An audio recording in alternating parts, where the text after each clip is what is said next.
사랑의 주님, 오늘도 새 하루를 허락하여 주셔서 주님의 말씀을 사모하며 이 아침을 맞이하게 하시니 감사합니다. 자비로우신 주님께서는 저희에게 간밤에도 고단한 몸을 누일 수 있는 안식처를 허락하시고 주의 날개 그늘 아래 품으사 단잠을 허락하여 주셨습니다. 하지만 우리 주변에는 추운 겨울에 바람을 막아줄 집 한 칸 없이 혹은 너무 올라버린 연료비로 인해 따뜻하게 지낼 온기 없이 밤을 보내는 이들이 아직도 많이 있습니다.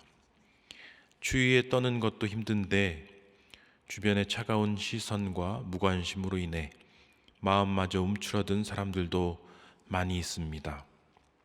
2000여 년 전 유대 땅 베들레헴에서 빈 방을 찾아 집집마다 돌아다니던 요셉과 마리아도 그런 심정이었겠지요. 밤이 깊어 바람은 싸늘해지고 배는 고파 기진한데 만삭의 몸으로 힘들게 나귀를 타고 여행하던 마리아와 아내와 곧 태어날 아기를 위해 간절히 숙소를 찾아 헤매던 요셉.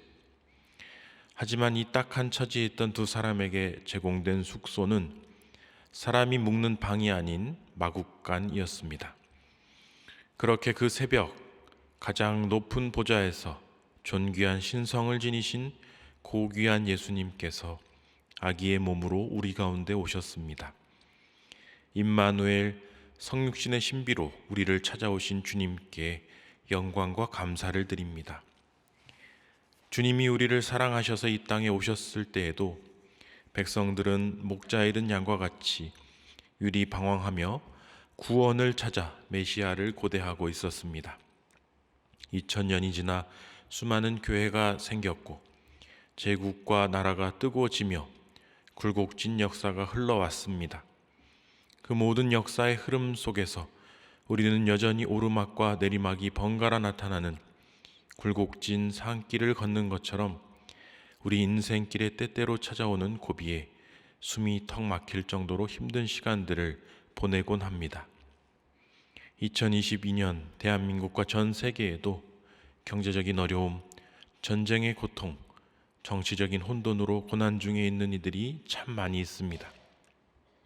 하지만 주님께서는 고린도전서 10장 13절에서 사람이 감당할 시험 밖에는 너희가 당한 것이 없나니 오직 하나님은 미쁘사 너희가 감당하지 못할 시험 당함을 허락하지 아니하시고 시험 당할 쯤에 또한 피할 길을 내사 너희로 능히 감당하게 하시느니라 라고 약속해 주셨사오니 막다른 골목처럼 힘든 자리에서 주님을 더 붙들게 하시고 성령님의 살아 역사하시는 도움의 손길을 경험하며 다시 일어설 수 있도록 우리를 붙들어 주시옵소서. 지혜의 주님, 매 순간순간 판단하고 결정해야 하는 크고 작은 문제들이 수없이 밀려옵니다. 우리를 도와주셔서 주님의 지혜로 잘 분별하게 하시고 과감히 결정해야 할 때는 위험을 감수할 수 있는 용기를 주시고 생각한 대로 일이 풀리지 않을 때는 인내하며 주님의 인도하심을 기다릴 수 있는 힘을 주시옵소서. 아기 예수님, 우리 가운데 오셔서 고난당하는 자들에게 하늘의 위로와 평강을 주시고 죄와 사망 권세에 신음하는 이들에게는 자유와 해방의 은총을 허락하여 주시옵소서. 코로나를 통과하니 큰 경제적 어려움을 맞이한 대한민국의 상황입니다. 교회와 세상이 모두 어려운 시기에 소망교회를 이끌어 가시는 김경진 담임 목사님께 지혜와 용기를 더하여 주셔서 비둘기같이 온화한 카리스마로 모든 성도를 품어내며 주님이 보여주시는 푸른 초장으로 양떼를 잘 인도하는 멋진 목회를 감당하게 붙들어 주옵소서. 주님이 세우신 당회원들이 더욱 소통하고 존중하며 진정으로 하나 되게 하시고 소망교회의 중흥을 위해 더욱더 사명을 잘 감당할 수 있도록 도와주시옵소서. 소망의 성도들을 위해 기도합니다. 어제 사면을 받으신 장로님을 위해 기도합니다. 국가와 교회를 사랑하며 최선을 다해 섬기셨던 장로님을 붙들어 주시고 고령과 병환으로 인해 연약해진 몸을 주님이 지켜 주옵소서. 감사하는 마음으로 남은 여생을 하나님 나라와 대한민국을 위해 더욱더 겸손히 섬기며 기도하는 종으로 쓰임받게 하여 주시옵소서. 사랑하는 딸의 회복을 위해 간절히 기도하는 부모님이 있습니다. 주님, 위로와 평강의 영으로 함께하여 주셔서 세상으로부터 상처받고 위축된 딸의 마음을 큰 기쁨의 좋은 소식으로 채워주셔서 다시 당당히 일어나 세상과 맞서게 하여 주옵소서. 모태 신앙으로 자라왔지만 교회를 출석하기 원치 아니하는 아들들을 위해 기도하는 어머니가 있습니다. 이들의 마음과 귀가 열려 하나님의 음성을 듣게 하시고 말씀의 맛과 깊이를 알아 기쁘게 신앙생활할 수 있도록 은혜를 더하여 주옵소서. 병으로 인해 고통받는 성도들이 많이 있습니다. 치료 중에 있는 성도들에게 강한 체력과 의지를 주셔서 모든 힘든 과정을 잘 견뎌내고 완전히 회복할 수 있도록 인도하여 주옵소서. 마음이 낙심하고 지쳐있는 성도들에게 주님의 자비로운 음성을 들려주셔서 새 힘을 얻게 하여 주시고 주님이 주시는 소망과 비전을 가지고 살아갈 수 있도록 붙들어 주옵소서. 이제 말씀 앞으로 나아갑니다. 하나님의 선한 능력으로 충만한 시간 되게 하여 주옵소서. 이 모든 말씀 예수님의 이름으로 기도합니다. 아멘. 오늘 하나님께서 우리에게 주신 말씀은 에스겔 28장 20절에서 26절까지 말씀입니다. 에스겔서 28장 20절에서 26절까지 말씀을 제가 같이 읽겠습니다. 여호와의 말씀이 또 내게 임하여 이르시되 인자야 너는 얼굴을 시돈으로 행하고 그에게 예언하라. 너는 이르기를 주 여호와께서 이같이 말씀하시되 시돈아 내가 너를 대적하나니 내 가운데에서 내 영광이 나타나리라 하셨다 하라. 내가 그 가운데에서 심판을 행하여 내 거룩함을 나타낼 때에 무리가 나를 여호와인 줄을 알지라.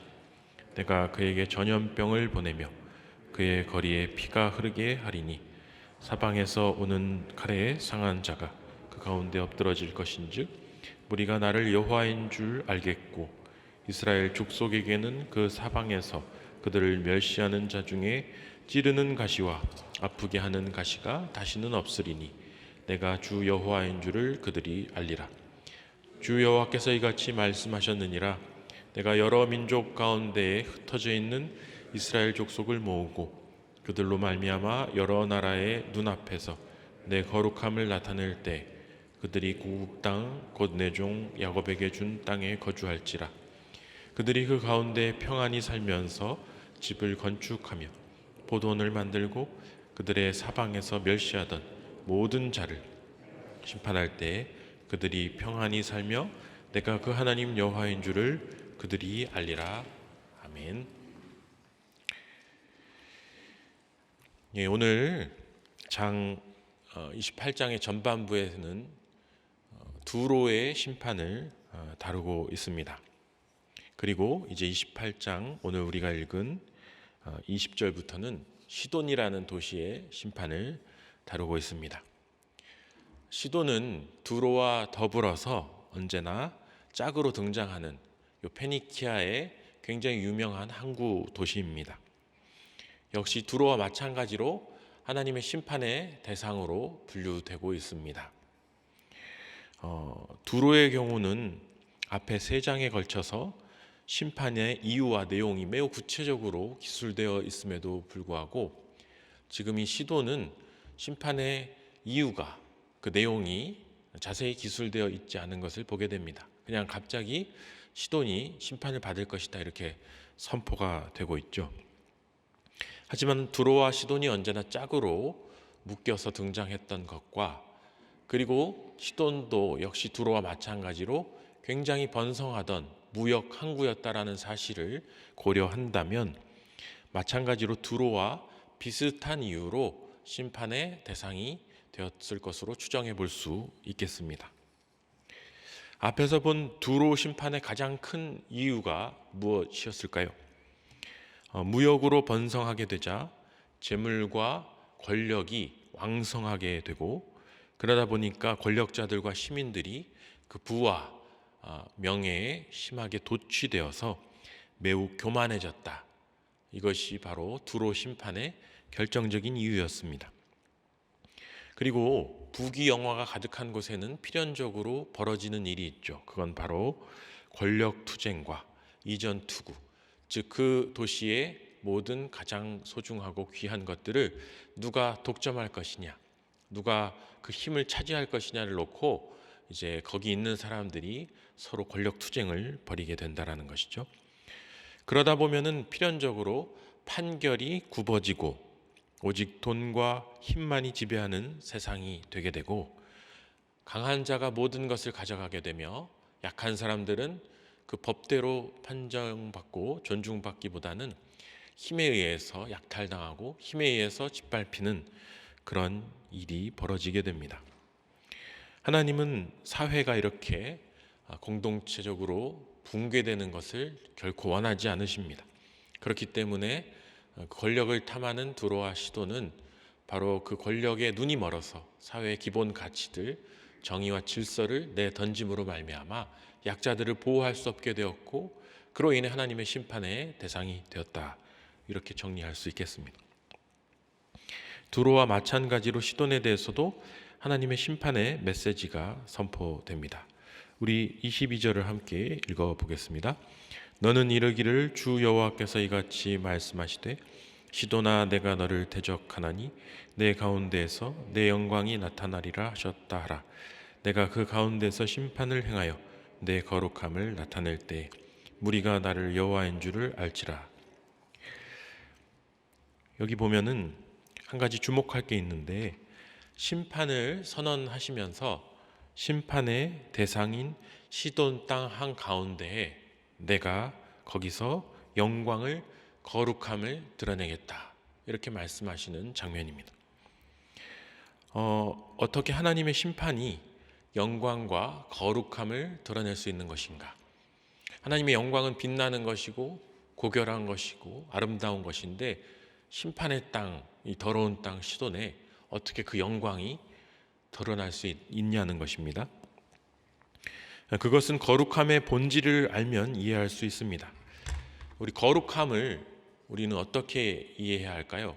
거룩함이라는 것은 때가 묻지 않은 상태, 죄와 허물로부터 구별되고 보존된 상태라고 정의할 수 있겠습니다.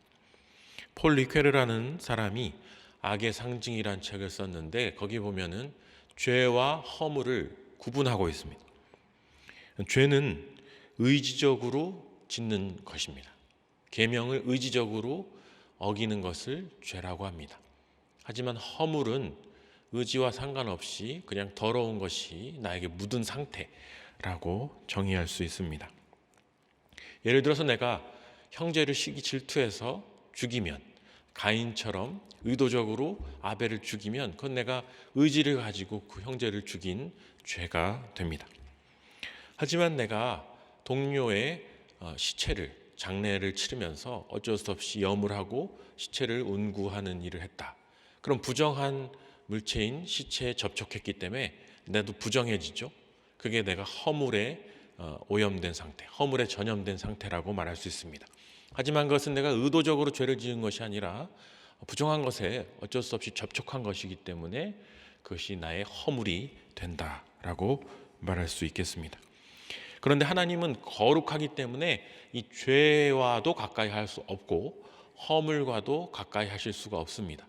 그렇기 때문에 거룩하신 하나님께 나아갈 때는 우리가 그 모든 죄와 허물을 씻는 과정을 거쳐서 나가죠.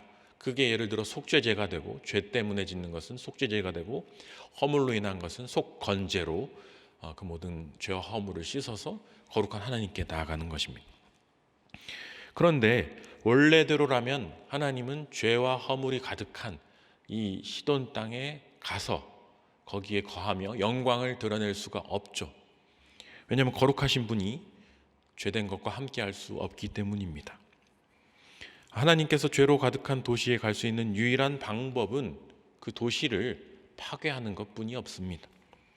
하나님의 거룩함으로 도시의 더러움을 소멸해버리고 정화함으로써 지우개로 지우듯이 깨끗이 그 도시를 밀어버리는 것, 그거 외에는 하나님이 거기에 가서 거할 수 없는 것이죠. 그렇기 때문에 하나님의 심판은 하나님의 영광과 하나님의 거룩함이 드러나는 것이 된다. 왜냐하면 하나님의 심판은 모든 더러운 것들을 쓸어버리는 것이기 때문에 그것이 정화되고 거기 하나님의 거룩함이 드러난다는 것은 그것이 심판이 행해진다는 것이고 그곳이 다시 거룩해진다는 것은 그 원래 있던 것이 사라진다는 것을 의미하는 거라고 말할 수 있습니다. 그래서 심판은 무서운 벌이면서 동시에 거룩한 정결의 예식이다, 이렇게 말할 수 있습니다. 자, 이렇게 본다면 성탄절은 정말 놀라운 사건이라고 말할 수 있습니다. 가장 거룩하고 정결한 하나님 자신이 죄와 허물이 가득한 이 땅에 가장 추한 육신을 입고 오신 사건이기 때문이죠. 원래 하나님은 이렇게 부정한 세상에 머무실 수가 없습니다. 그런데 그 원칙을 어기고 이 땅에 직접 인간이 되어서 오셨다라는 겁니다. 그 이유가 무엇이죠? 하나님이 세상을 이처럼 사랑하사 독생자를 주셨으니, 너무너무 사랑하셨기 때문에 그 모든 원칙을 깨고 이 땅에 오셨다라는 겁니다. 사랑이 원칙을 이겼다, 이렇게 정의할 수 있습니다. 물론 그 원칙은 폐기되지 않았습니다. 그 원칙이 다른 방식으로 지켜졌죠. 그건 바로 거룩하신 하나님이 스스로를 십자가에 못 박아 죽이심으로 스스로를 심판하고 스스로를 희생양으로 삼으심으로써 거룩한 피를 흘림으로 모든 인류를 구원하셨죠. 거룩하고 지고하신 하나님이 연약한 아기가 되어 마리아의 품에 안기셨습니다. 무기력한 아기로서 돌봄을 받으셨고 연약한 유년 시절을 보내면서 우리와 똑같은 인간으로 성장하시면서 이 모든 과정을 겪으셨습니다. 이 얼마나 놀랍고 신비한 축복입니까? 오늘 25절과 26절에는 심판 이후 이스라엘의 구원에 관한 복된 메시지가 선포됩니다. 마치 사막의 오아시스와 같은 내용인데요. 우리 25절과 26절 한번 읽어보겠습니다. 주 여호와께서 이같이 말씀하셨느니라. 내가 여러 민족 가운데 흩어져 있는 이스라엘 족속을 모으고 그들로 말미암아 여러 나라의 눈앞에서 내 거룩함을 나타낼 때 그들이 고국 땅 곧 내 종 야곱에게 준 땅에 거주할지라. 그들이 그 가운데에 평안히 살면서 집을 건축하며 포도원을 만들고 그들의 사방에서 멸시하던 모든 자를 내가 심판할 때 그들이 평안히 살며 내가 그 하나님 여호와인 줄을 그들이 알리라. 아멘.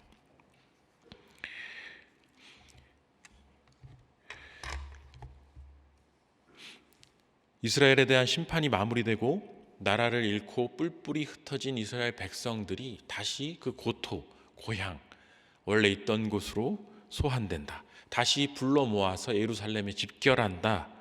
유대 땅과 베들레헴에 살게 된다. 자, 이것이 바로 하나님의 거룩함을 드러내는 행위다라고 말하고 있습니다. 여기서 우리는 거룩함의 다른 의미를 하나 또 보게 되는데 이 거룩함은 하나님의 신실하심이다, 이렇게 정의할 수 있습니다. 하나님의 신실하심, 그리고 온전하심. 신실함이란 무엇입니까? 변하지 않는 것입니다. 알파와 오메가이신 하나님은 그 약속이, 그 말씀이 어겨지지 않습니다. 태초에 하신 약속, 아브라함에게 하신 약속, 그것이 마지막 심판의 때, 종말의 때까지 지켜진다는 것입니다. 하나님의 신실하심은 그분이 약속을 어기지 않는다라는 것입니다. 그렇기 때문에 그 신실하심은 온전하심입니다.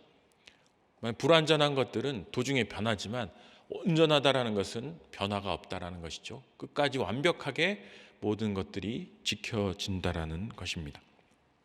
하나님은 심판하기도 하고 회복시키시기도 합니다. 모든 역사에 굴곡이 있습니다. 이스라엘은 번성한 때도 있었고 어려웠던 때도 있었고 멸망해서 포로로 끌려갔던 때도 있었습니다. 그러나 결코 한 가지 변치 않았던 것은 하나님의 신실한 약속, 내가 너희들과 함께하리라.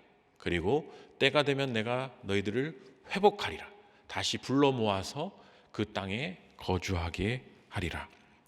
아무리 오랜 시간이 지나더라도 어떤 질곡의 역사가 있다 할지라도 하나님은 그 약속을 지키신다라는 것을 오늘 우리는 여기서 볼 수가 있습니다. 여기서 우리는 모든 것을 회복하시는 하나님의 섭리를 보게 됩니다. 우리의 인생을 살아가면서 굴곡이 있습니다. 평탄한 고속도로를 달리는 것 같은 그런 평안의 시기도 있지만 일이 잘 안 돼서 어려움과 고통을 겪는 시간들도 있습니다. 건강하고 생기가 넘치는 시간이 있는가 하면 연약하고 병들어서 너무너무 위축되고 우울한 시간들도 분명히 있습니다. 하지만 하나님께서는 신실하시기 때문에 우리의 모든 시절과 때와 시기들을 아름답다라고 선언하고 계십니다. 다 각각의 목적과 의미가 있다라고 말씀하십니다.